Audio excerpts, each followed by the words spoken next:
দিন আমরা রাউল্টের সূত্র পড়েছি। এবার আজকের পড়ার কথা ছিল আদর্শ দ্রবণ আর অনাদর্শ দ্রবণ। আদর্শ দ্রবণ বলতে কারা, যারা রাউল্টের যে সূত্রটা আছে সেটা মেনে চলে।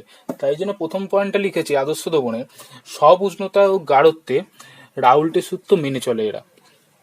তার রাউল্টের সূত্র মেনে চলে বলতে আগের দিন একটা গ্রাফ প্লট করেছিলাম যেখানে 3টে স্ট্রেট লাইন ছিল এরম টাইপের। এইরকম টাইপের যে গ্রাফটা, এটা আদর্শ দ্রবণের জন্য ভ্যালিড হবে, যেটা রাউল্টের সূত্র থেকে এই গ্রাফটা প্লট করা হয়েছিল। এখানে ছিল ভেপার প্রেসার, বাষ্পচাপ, আর এদিকে ছিল মোল ভগ্নাংশ। এরকম টাইপের গ্রাফটা আদর্শ দ্রবণের জন্য ভ্যালিড হবে।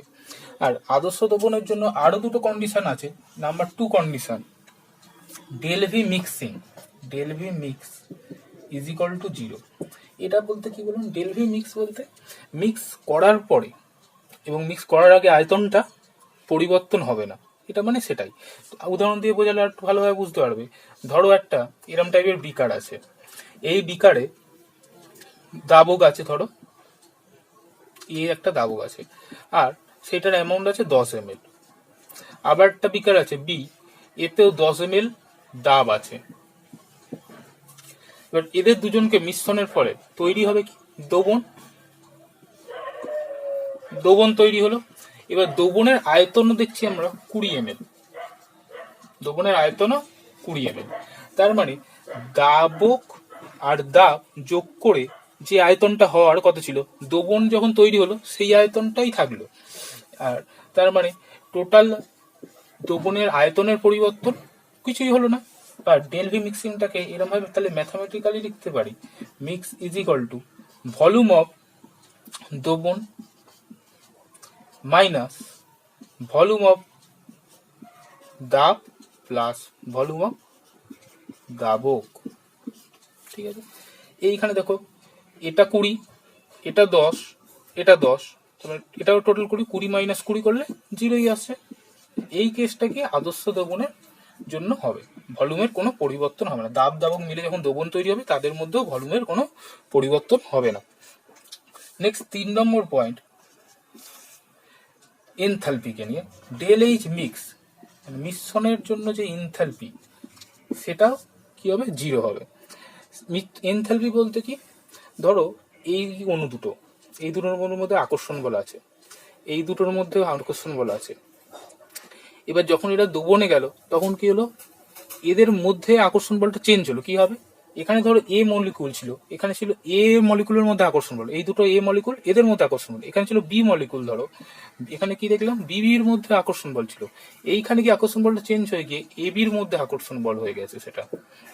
এবার এই আকর্ষণ বলের মানটা যদি এদের সঙ্গে সমান হবে হলে হয়, তাহলে কি এনথালপি চেঞ্জও হবে না, সেই রকমই হবে।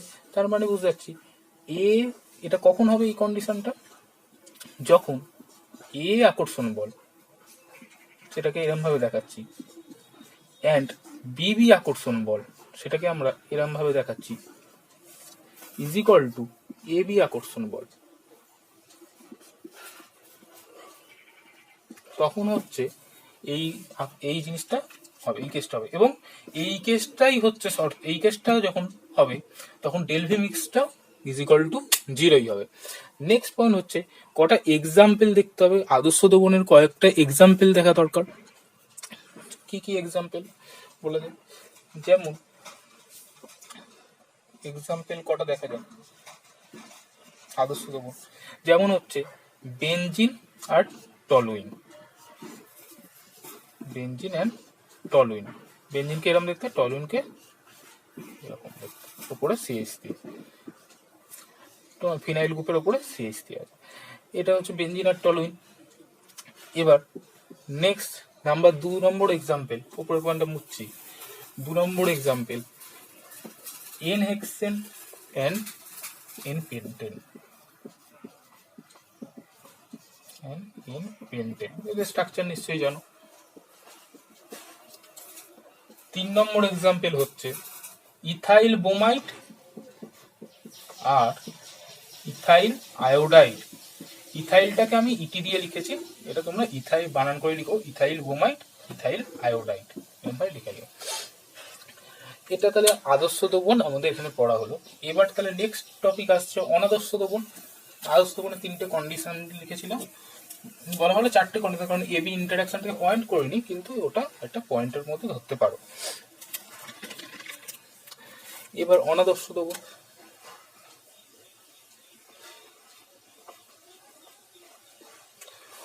অনাদর্শ দ্রবণের প্রথম কথাই হচ্ছে, আদর্শ দ্রবণে যেমন রাউল্টের সূত্র মেনে চলতে হচ্ছিল, অনাদর্শ দ্রবণে রাউল্টের সূত্রটা মানবে না।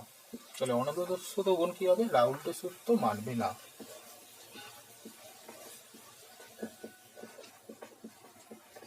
সূত্র মানবে না। তাহলে রাউল্টের সূত্র মানা মানে ওই যে একটা গ্রাফ করেছিলাম, ওই গ্রাফটাকে মানা। ওই গ্রাফটা আসলে কিসের গ্রাফ ছিল? প্রেসার, প্রেসার আর মোল ফ্র্যাকশন। প্রেসার ছিল এইদিকে, এদিকে মোল ফ্র্যাকশন। রাউল্টের সূত্র, অনাদর্শ দ্রবণ রাউল্টের সূত্র মানছে না মানে এরা কোন জিনিসটা মানছে? রাউল্টের সূত্র থেকে যে ক্যালকুলেট করে যে প্রেসারটা বেরোচ্ছিল, বাষ্পচাপ যেটা বেরোচ্ছিল, পিএ পিবি যেগুলো বেরোচ্ছিল, সেইগুলো আদর্শ দ্রবণের ক্ষেত্রে সেইগুলোর মান সমান হবে না। ক্যালকুলেটের সঙ্গে আমরা যেটা অবজার্ভ করবো সেটা সমান হবে না।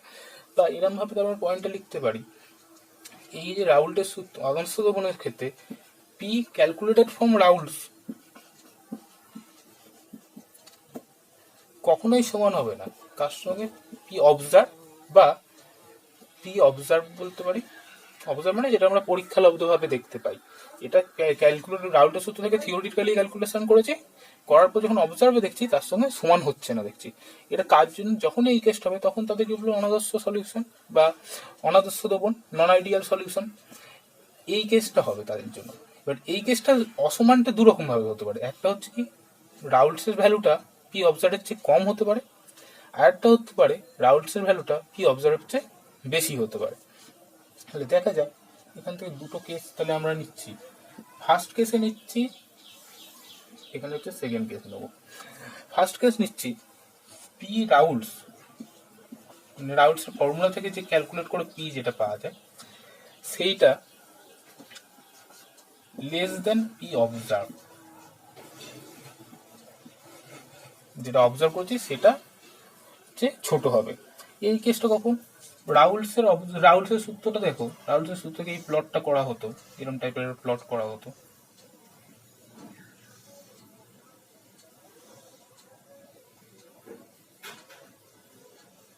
এরকম টাইপের প্লট করা হতো।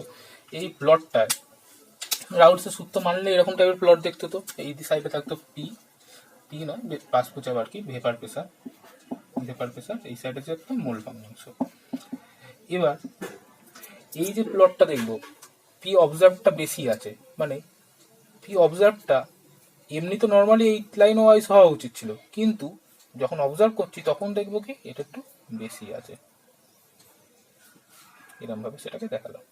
সিমিলারলি এইগুলো বেশি থাকবে, মানে তিনটে যে স্ট্রেট লাইন তাদের যে ভ্যালুগুলো, তাদের ভ্যালুটা একটু বেশি বেশি হবে এই কেসটা। প্রত্যেকটা লাইনে বেশি বেশি হচ্ছে। এই জিনিসটাকে কি বলবো? এই জিনিসটাকে বলা হবে ধনাত্মক বিচ্যুতি। এটার নাম দেওয়া হয় ধনাত্মক বিচ্যুতি, কারণ যা হওয়ার ছিল তার চেয়ে বেশি হয়ে গেছে। সেই ধরনের বিচ্যুতি যেটা, সেটাকে বলো ধনাত্মক বিচ্যুতি। এটা তাহলে ধনাত্মক বিচ্যুতি। সিমিলারলি যদি অপোজিট কেস করি, সেখানে সেটাকে কি বলবো? ঋণাত্মক বিচ্যুতি। সেই কেসটাকে দেখা যাক কখন হবে এটা, যখন P of Raoult's greater than P observe, তখন গ্রাফটা কিরকম হয়ে যাবে?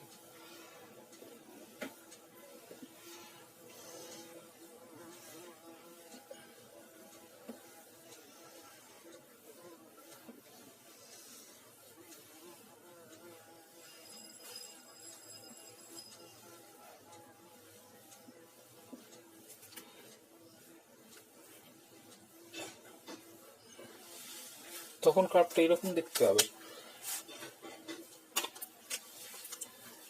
পি রাউল্টসটা হচ্ছে বেশি, মানে এই লাইনটা বড় কাটছে এর চেয়ে, তার মানে তখন দেখতে যাবে এই লাইন সব নিচ দিয়ে যাবে, এরকম আসল কার্ভটা থাকবে তলার দিকে থাকবে, এগুলোও তলার দিকে থাকবে,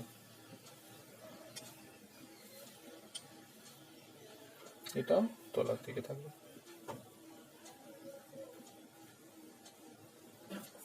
এইরকম দেখতে হবে। এটাকে তাহলে কি বলবো, ঋণাত্মক বিচ্যুতি।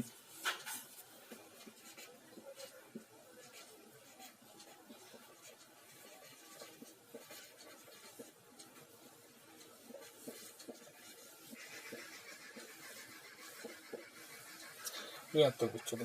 এবার এই কেস দুটোকে একসঙ্গে নিয়ে আমরা এগোবো, একসঙ্গে আলাদা আলাদা করে নিয়ে এগোবো। দেখো, ধনাত্মক বিচ্যুতি যখন হয়েছে, কেন হয়েছে সেটা একটু ভাবার চেষ্টা করি।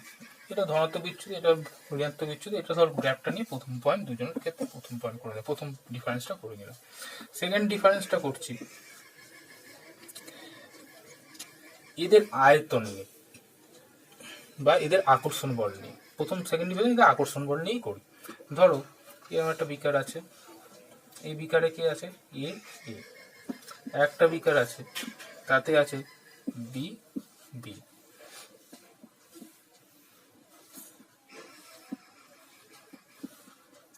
এরা যখন মিশ্রণের ফলে দ্রবণ তৈরি করব, তখন তৈরি হবে কি, এ বি এর দ্রবণ।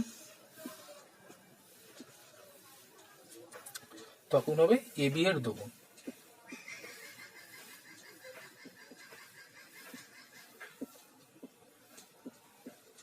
এ বি এর দ্রবণ হলো। এবার দেখো, এইখানে এ এর মধ্যে একটা আকর্ষণ বল ছিল, এখানে বিবির মধ্যে একটা আকর্ষণ বল হয়েছিল।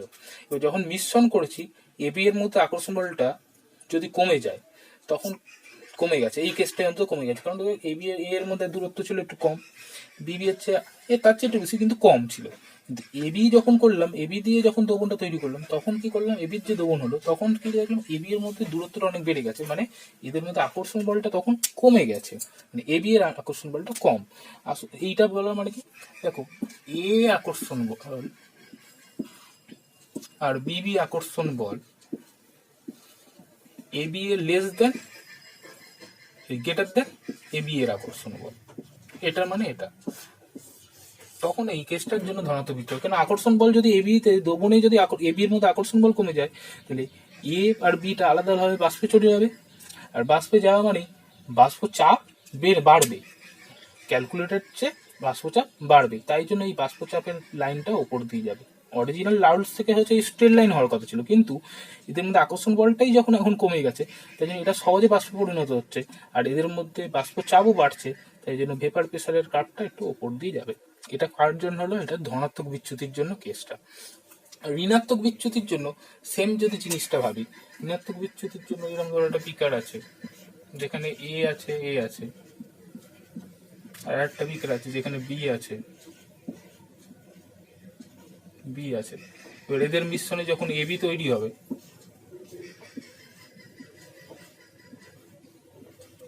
বি দ্রবণ তৈরি হবে, তখন এদের মধ্যে আকর্ষণ বলটা বেড়ে গেছে, তার মানে এ আকর্ষণ বল আর বিবি আকর্ষণ বল এখন বেশি, এই কম, এ আকর্ষণ বল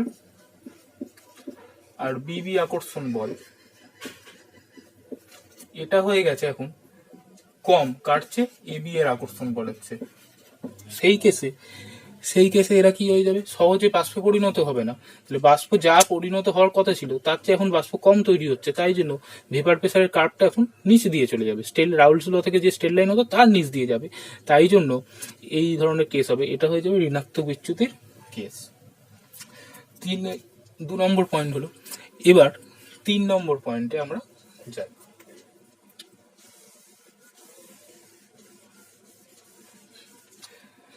3 নম্বর পয়েন্টে ডেলভি মিক্সিং নিয়ে 3 নম্বর পয়েন্টটা দেখো। ডেলভি মিক্সিং, এই কেসে দেখবো ডেলভি মিক্সিংটা জিরো তো হবে না, একটু খুশি অনাদর্শ দ্রবণ মানে del V mixing is equal to zero হবে না, আদর্শ দ্রবণে del V mix is equal to zero হতো, এখানে del V mixing is equal to zero হবে না। এই কেসটা দেখো, এই দুটো এ ছিল, বিবি ছিল, এবি এর মধ্যে কি হচ্ছে, দূরত্ব এখন বেড়ে গেছে না, দূরত্ব বেড়ে গেছে মানে এরা বেশি আয়তন নিয়ে আছে এখন, তাহলে del V mixing is equal two এখন বেশি হবে, কারণ কি এদের আয়তন এখন বেশি আয়তন নিয়ে রয়েছে, বেশি আয়তন থেকে এই দুজনকে মাইনাস করব, তাহলে del V mixing is equal to আমরা যেরকম ভাবে লিখতাম ভি অফ সলিউশন বা ভি অফ দ্রবণ মাইনাস ভি অফ দা প্লাস ভি অফ দাবক। এটা করলে দেখবো এখন দ্রবণের আয়তন তো বেড়ে গেছে, কারণ এদের দূরত্ব বেড়ে গেছে, আয়তন বেড়ে গেছে, তার মানে এটা is equal two G greater than zero একটা ভ্যালু আসবে, এটার ভ্যালু আসবে গ্রেটার দেন জিরো। আর অপোজিট কেসে এই কেসটা এখন দেখো ডেল ভি মিক্সিং এর কি পরিণতি হয়েছে, এই কেসটা দেখো ডেল ভি মিক্স দ্রবণের মধ্যে এবির এখন কাছাকাছি চলে এসছে, মানে এদের আয়তন এখন কমে গেছে, দ্রবণের এদের একসঙ্গে কাছাকাছি চলে আসার জন্য এই দ্রবণের আয়তনটাও কমে যাবে, এই দুজন মিশে যখন দ্রবণ তৈরি হবে তার আয়তনটা কমে যাবে, কাদের চেয়ে এই দুজনের টোটাল আয়তনের চেয়ে, তাই জন্য del V mix less than zero হয়ে যাবে, কারণ এটা কম এই দুজনের টোটালের চেয়ে, del V mix less than zero হয়ে যাবে। এবার ডেল এইচ দিয়ে পয়েন্টটা দেখি,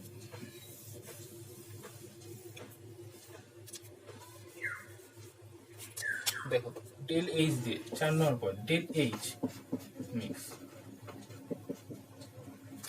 ডেল ভি মিক্স এখানে গ্রেটার দেন জিরো হবে, কেন হবে?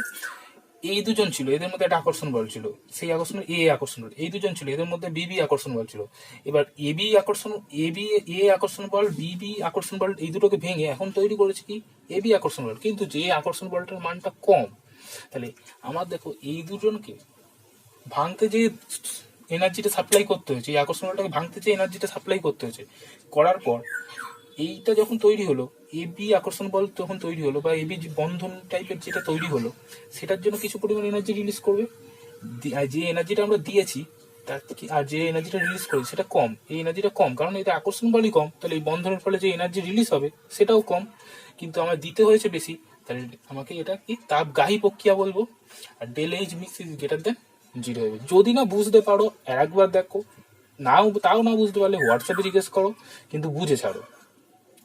আচ্ছা ডেল এইচ এই কেসটা কি হবে, ডেল এইচ মিক্স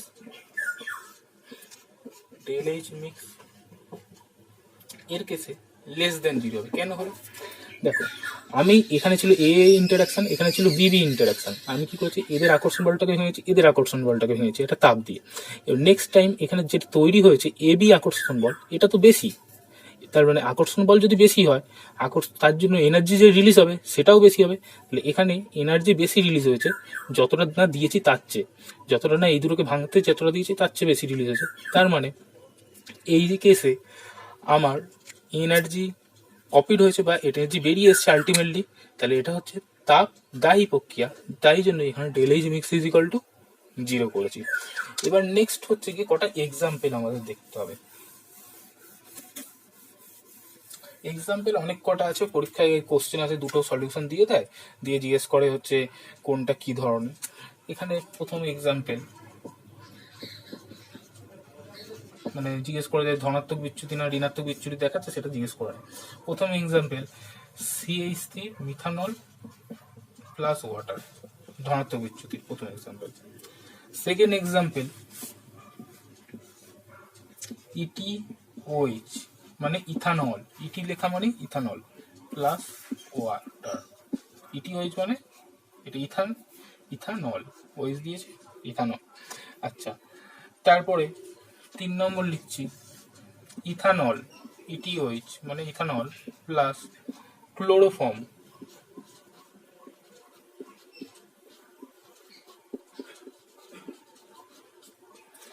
4 নম্বর পয়েন্ট লিখছি CO2 plus acetone, CO2 plus acetone.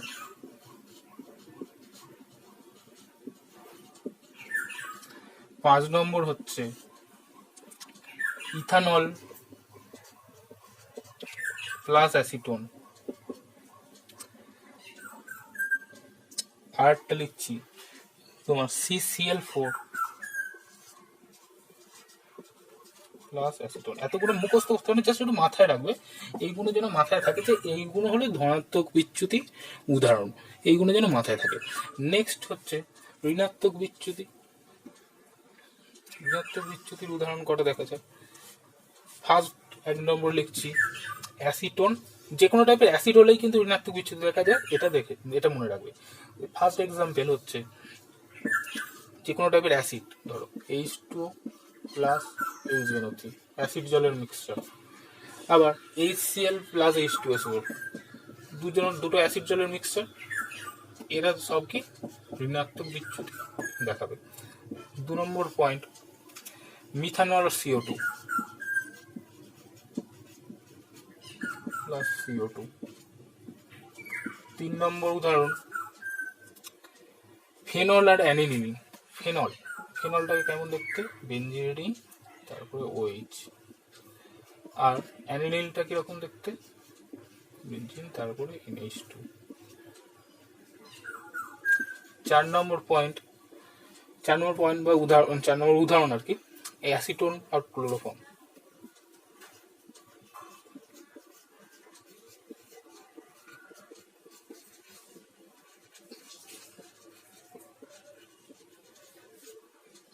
Chloroform. 5 নম্বর হচ্ছে পিরিডিন অ্যাসিটিক অ্যাসিড।